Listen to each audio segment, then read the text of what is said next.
आदर्श विद्या मंदिर द्वारा संचालित ऑनलाइन कक्षा में आप सभी भैया बहनों का हार्दिक स्वागत है।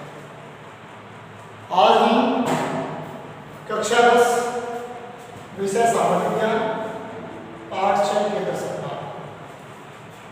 सरकार में संघीय कार्यपालिका के संदर्भ में जो पिछली जानकारी को आगे बढ़ाते हैं। कल तक हमने राष्ट्रपति एवं उपराष्ट्रपति के बारे में पढ़ा था। आज हम संघीय कार्यपालिका में प्रधानमंत्री और उसकी मंत्रिपरिषद के बारे में विस्तार से जानकारी करते हैं। भारतीय संविधान के अनुच्छेद नंबर 74 में भारत का एक प्रधानमंत्री होगा जो कार्यपालिका संबंधी कार्यों में राष्ट्रपति की मदद करेगा। इस प्रकार की व्यवस्था दी गई है। उसके अनुसार भारत में प्रधानमंत्री का पद होता है। उस प्रधानमंत्री के पद पर नियुक्ति के संदर्भ में कुछ स्पष्टता है। प्रधानमंत्री की नियुक्ति राष्ट्रपति के द्वारा की जाती है। राष्ट्रपति उस व्यक्ति को प्रधानमंत्री नियुक्त करता है जो लोकसभा में बहुमत दल का नेता हो या किसी गठबंधन जो बहुमत प्राप्त करता है उस गठबंधन दल का नेता हो। ऐसे नेता को प्रधानमंत्री व राष्ट्रपति के द्वारा प्रधानमंत्री के पद पर नियुक्त किया जाता है। उसे प्रधानमंत्री की शपथ के लिए आमंत्रित किया जाता है।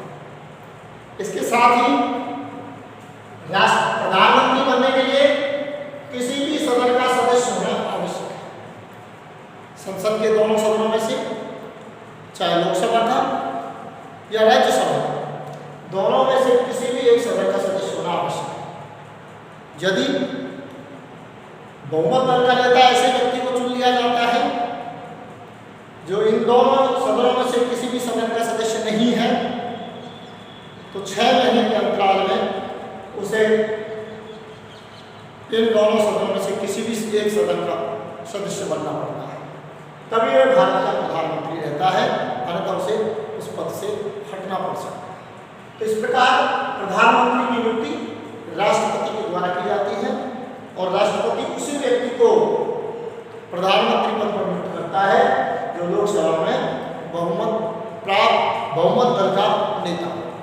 ऐसे व्यक्ति को वह प्रधानमंत्री पद के लिए आमंत्रित करता है, शपथ ग्रहण करता है। प्रधानमंत्री के नाते प्रधानमंत्री को बहुत से अधिकार दिए गए हैं। इसके अलावा प्रधानमंत्री क्या क्या कार्य करता है और उसे कौन कौन सी शक्तियां प्राप्त है, ये कार्य, शक्तियां और अधिकारों के बारे में भी अपन संक्षिप्त जानकारी करते हैं। एक प्रधानमंत्री के नाते किसी को कौन कौन से काम करने होते हैं, प्रधानमंत्री की देश के कार्यपालिका में क्या भूमिका होती है, उसके संदर्भ में भी स्पष्ट जानकारी प्राप्त करनी है। सबसे पहला काम प्रधानमंत्री की नियुक्ति हो जाती है। उसके बाद प्रधानमंत्री अपनी मंत्रिपरिषद का निर्माण करता है। प्रधानमंत्री देश के कार्यों को चलाने के लिए, विभिन्न कार्यों का संचालन करने के लिए अपना एक सहयोगी मंत्रिमंडल बनाता है, एक मंत्रिमंडल का निर्माण करता है। प्रधानमंत्री के अधिकार क्षेत्र में आता है वह किस क्षेत्र के कौन से व्यक्ति को, किस योग्यता वाले व्यक्ति को और अपने दल के किस किस व्यक्ति को वह मंत्री बनाए, ये उसके ऊपर निर्भर करता है। तो उसी के हिसाब से उनको मंत्री बनाता है, उनकी सूची राष्ट्रपति महोदय को सौंपता है और राष्ट्रपति महोदय उनको शपथ दिलाकर मंत्रिमंडल में शामिल करता है। दूसरा, शपथ ग्रहण होने के बाद, मंत्री पद की शपथ के बाद सभी मंत्रियों में विभागों का विभाजन करना, विभिन्न विभाग कौन सा दायित्व किसको संभालना है, किस विभाग को कौन सा मंत्री देखेगा, ये सब प्रधानमंत्री के अधिकार है। वो विभागों का विभाजन करता है और समय समय पर उन विभागों में परिवर्तन करने का अधिकार भी उसे प्राप्त है। किसे कौन सा विभाग दिया जाए, किसके विभाग में क्या परिवर्तन किया जाए, ये सब प्रधानमंत्री के अधिकार क्षेत्र में आता है। तीसरा काम मंत्रिपरिषद के कार्यों का संचालन करना। मंत्रिपरिषद की बैठक बुलाता है, मंत्रिपरिषद को कैसे कैसे कार्य करने हैं उसके संदर्भ में दिशा निर्देश देता है और संपूर्ण मंत्रिमंडल मंत्रिपरिषद की बैठकों की कार्यवाही का संचालन करने का दायित्व प्रधानमंत्री है। तो इस प्रकार तीसरा कार्य हो गया। चौथा, शासन के विभिन्न विभागों में समन्वय। विभिन्न विभाग तालमेल के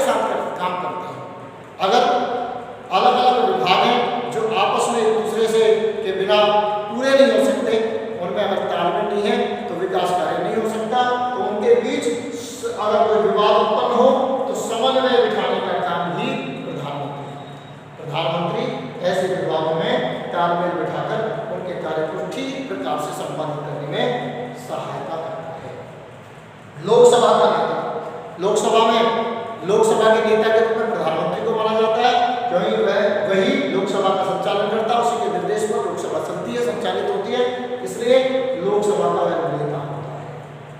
राष्ट्रपति व मंत्रिमंडल के बीच संबंध स्थापित करना, मंत्रिमंडल से संबंधित कोई निर्णय राष्ट्रपति तक पहुंचाना, राष्ट्रपति से संबंधित कोई बातें अगर विचार बातें हैं, कोई विषय है, तो वो सब मंत्रिमंडल के समक्ष रखने का काम प्रधानमंत्री का, यानी राष्ट्रपति और मंत्रिमंडल के बीच कड़ी का काम करने वाला, संबंध स्थापित करने का काम की भूमिका प्रधानमंत्री की होती है।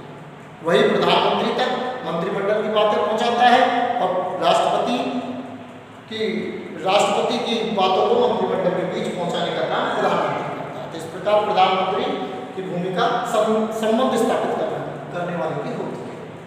अब प्रधानमंत्री ने बात इसकी महत्वपूर्ण करी, जो प्रधानमंत्री को शासन कार्यों में पूर्ण सहयोग करती है, वह होती है इसकी मंत्रिपरिषद। वैसे तो संविधान के अनुसार कार्यपालिका की संपूर्ण शक्तियां राष्ट्रपति को दी गई है। संवैधानिक अधिकार राष्ट्रपति के पास है, कार्यपालिका संबंधी सारी शक्तियां उसी में निहित होती हैं। ऐसा संविधान में स्पष्ट उल्लेख किया है।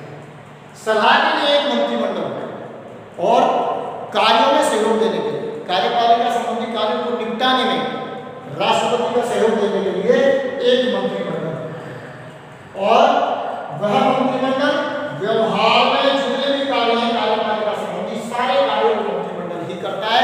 राष्ट्रपति का सहयोग करने की अपेक्षा व्यवहारिक कार्य वो करता है, जबकि संवैधानिक रूप से इसका सबका प्रमुख राष्ट्रपति माना जाता है।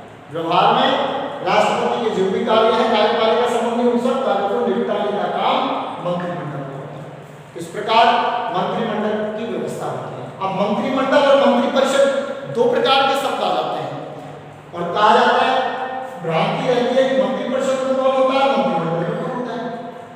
मंत्रिमंडल में तीन प्रकार के मंत्री होते हैं, कैबिनेट मंत्री, राज्य मंत्री और उप मंत्री, जो इस मंत्रिमंडल के सदस्य माने जाते हैं। जितने भी मंत्री होते हैं सब वो मंत्रिमंडल में शामिल होते हैं, लेकिन मंत्रिपरिषद में जो कैबिनेट स्तर के मंत्री होते हैं उन्हीं का एक बड़े मंत्री, प्रमुख मंत्री जो होते हैं वह मंत्रिपरिषद को मिलाकर, कैबिनेट मंत्री को मिलाकर मंत्रिपरिषद बनती है।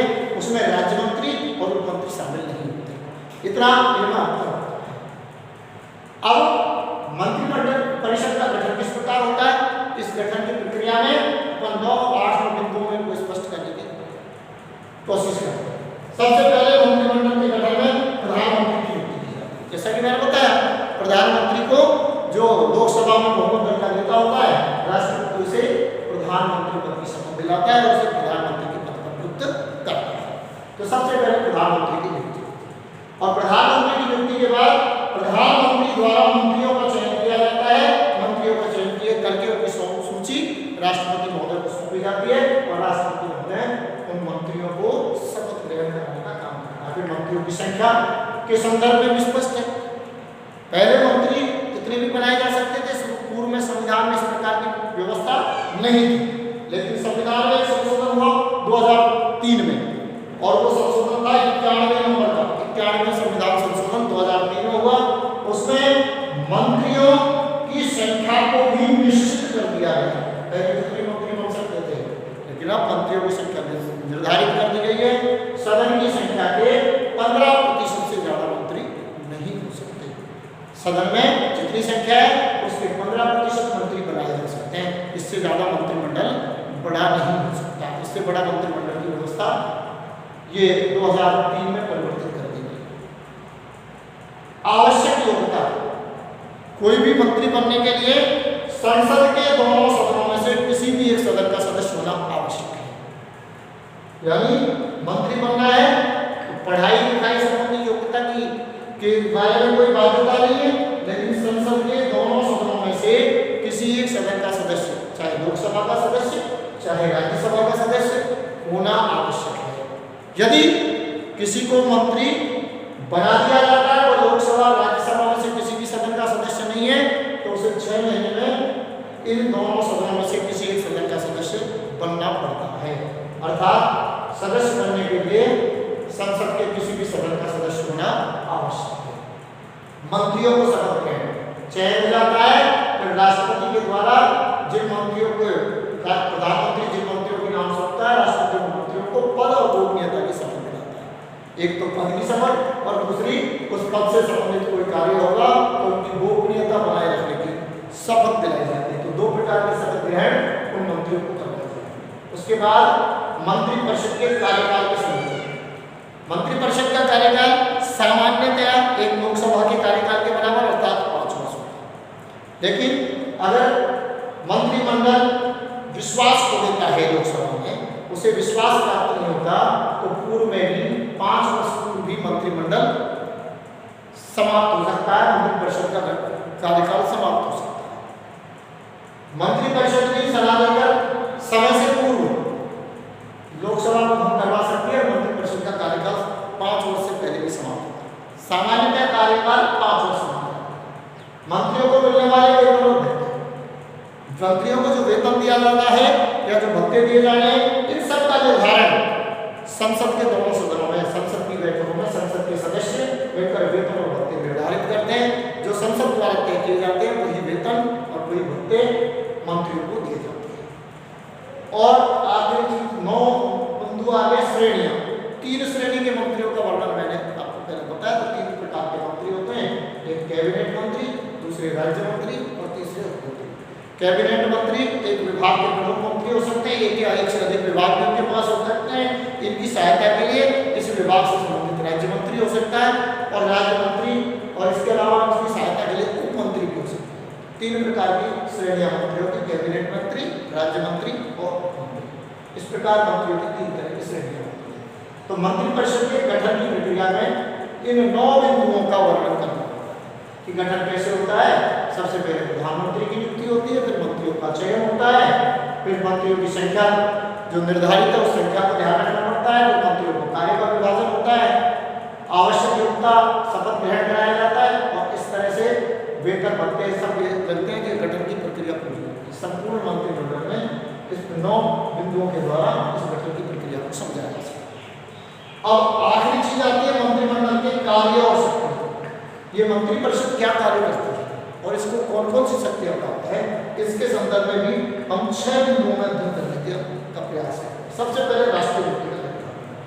हमारा देश किस प्रकार चलेगा, क्या शासन की नीतियां रहेंगी, विदेशों से दूसरे देशों से कैसे संबंध रहेंगे, हमारे अंतर राज्य की देश के अंदर की क्या नीति रहेगी, कौन से नियम बनेंगे, किस कानून के तहत चलेगा, कौन सी व्यवस्थाएं रहेंगी, इन सब व्यवस्थाओं को तय करना, राष्ट्र की नीति क्या होगी, ये नीति का निर्धारण करने का काम मंत्रिपरिषद। ये मंत्रिपरिषद उस नीति के अनुसार काम करती है। जिस नीति के आधार पर, जिस नीति का प्रचार करके वो चुनाव जीत कर आए हैं, वह उस नीति के अनुसार उसे काम करना पड़ता है और उस नीति को तैयार लागू करने की व्यवस्था मंत्रिपरिषद। दूसरा कानून निर्माण, कानून बनाना, कौन सी नीति को लागू करने के लिए किस कानून की आवश्यकता होगी, कैसा कानून बनाना चाहिए, कौन से कानून में परिवर्तन करना है, इन सब बातों का ध्यान मंत्रिपरिषद रखती है और मंत्रिपरिषद इस कार्य में संपूर्ण सहयोग करती है। कार्यपालिका को सर्वोच्च नहीं, वैसे तो कहा कार्यपालिका का प्रमुख राष्ट्रपति होता है, राष्ट्रपति का अधिकार होता है, लेकिन कार्यपालिका का संपूर्ण नियंत्रण इस मंत्रिमंडल का होता है। मंत्रिमंडल जो भी निर्णय करता है वो कार्यपालिका संबंधी निर्णय वो राष्ट्रपति महोदय के पास पहुंचकर वो मान्य होते हैं। अर्थात व्यवहार में मंत्रिपरिषद ही कार्य करता है, तो सर्वोच्च नियंत्रण मंत्रिमंडल का ही यानी मंत्रिपरिषद का ही कार्यपालिका को होता है। वित्तीय कार्य, बजट पेश करना, आय व्यय का लेखा पेश करना, इन सब कामों को मंत्रिपरिषद ही करता है। मंत्री जाकर संसद में कार्य से संबंधित बजट पेश करता है और पेश करने के बाद उसकी स्वीकृति मिलने के अनुसार देश में उस बजट को खर्च करता है। संचित निधि को एक खर्च करने का काम भी मंत्रिपरिषद।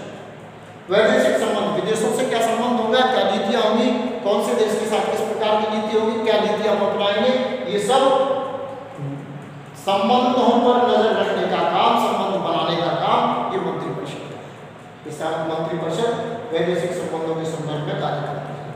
और छठा बिंदु है नियुक्ति संबंधी।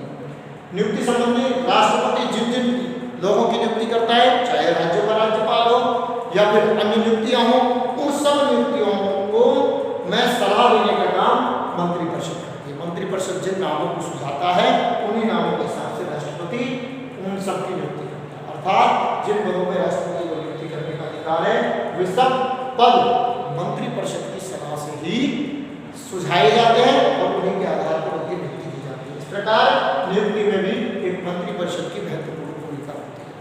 आज के इस कालांश में हमने अब तक जो केंद्र सरकार का दूसरा अंग है, पहला व्यवस्थापिका, दूसरा अंग कार्यपालिका, तो कार्यपालिका के बारे में संपूर्ण जानकारी प्राप्त करें।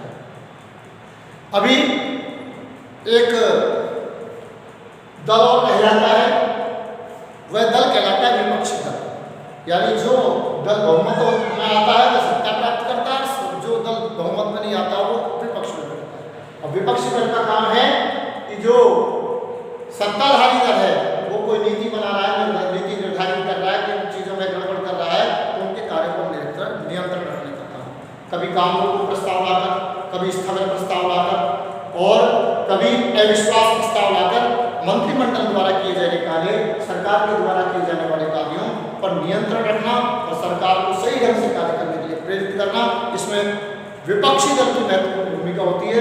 विपक्षी दल में वो सदस्य होते हैं जो सत्ताधारी दल के साथ शामिल नहीं होते। तो इस प्रकार कार्यपालिका के संदर्भ में एक संपूर्ण जानकारी आज हमने रखी। अब अंतिम बिंदु न्यायपालिका, उसके बारे में बाद में। धन्यवाद।